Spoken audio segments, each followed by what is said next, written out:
All right, today we're diving into something really cool. We're not just going to be tweaking sounds, nope. We are talking about building them from the ground up by taking a look at this fascinatingly deep VST plugin called Crescendo. So, let me ask you something. You ever have that perfect sound in your head, right? But every single tool you reach for, it just kind of forces you down its own path? It's frustrating. But what if you could just break free from all that? What if your plugins had, like, absolutely no limits? Okay, so let's get into what this thing actually is. Crescendo isn't just another synthesizer or some effect you download. Think of it more like a completely open sandbox. It's a free programmable plugin that gives you a custom language to build your own audio tools from scratch. And I mean everything. Custom instruments, wild audio effects, MIDI processors, even your own sequencers. And here's the big difference, the real game changer. You know how a normal plugin works, right? It's got a fixed signal path. Your oscillator goes into a filter, then an amp. Sure, you can twist the knobs, but you can't change that fundamental wiring. Crescendo, it just throws that rulebook out the window. It lets you define the path. You're not just the user anymore, you become the architect of your own sound engine. So, you're probably wondering, how does it even manage all this complexity? Well, it all comes down to a really clear and powerful core architecture. You can think of this as the blueprint for how every single sound you create is going to come to life. The whole process is broken down into 3 main stages. First up, you have the common section. This handles all your global settings and any incoming MIDI data. Think of it as the brain of the operation. Next, you have the layers, which are all the individual sound sources. This is really the heart of your instrument. And finally, everything gets summed together and sent to the post section for global final touch effects. Okay, so with that structure in mind, let's talk about how you actually generate the sound in the first place. What are the raw materials Crescendo gives you to play with? You've basically got 2 main paths you can go down. You can load your own audio files using the sample instruction, which gives you total control over any pre-recorded sounds you have. Or you can dive headfirst into pure synthesis, building a waveform from the ground up by defining up to 32 individual harmonics. This gives you this immense, detailed control over the timbre right from the very start. And it goes way, way beyond just loading a sample and hitting play. You can mix multiple audio files together with these samples instruction, or you can dynamically generate totally new samples on the fly with render.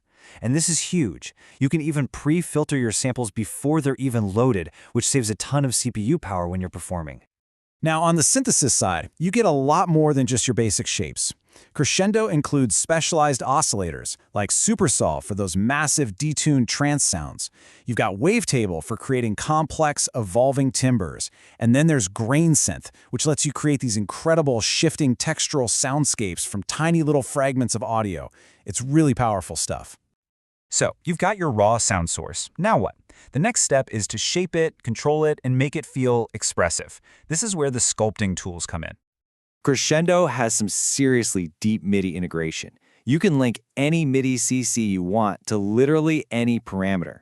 You can set up complex key switches to change articulations on the fly, like in a big orchestral library. And you can even build your own custom arpeggiators and chord generators right inside your instrument.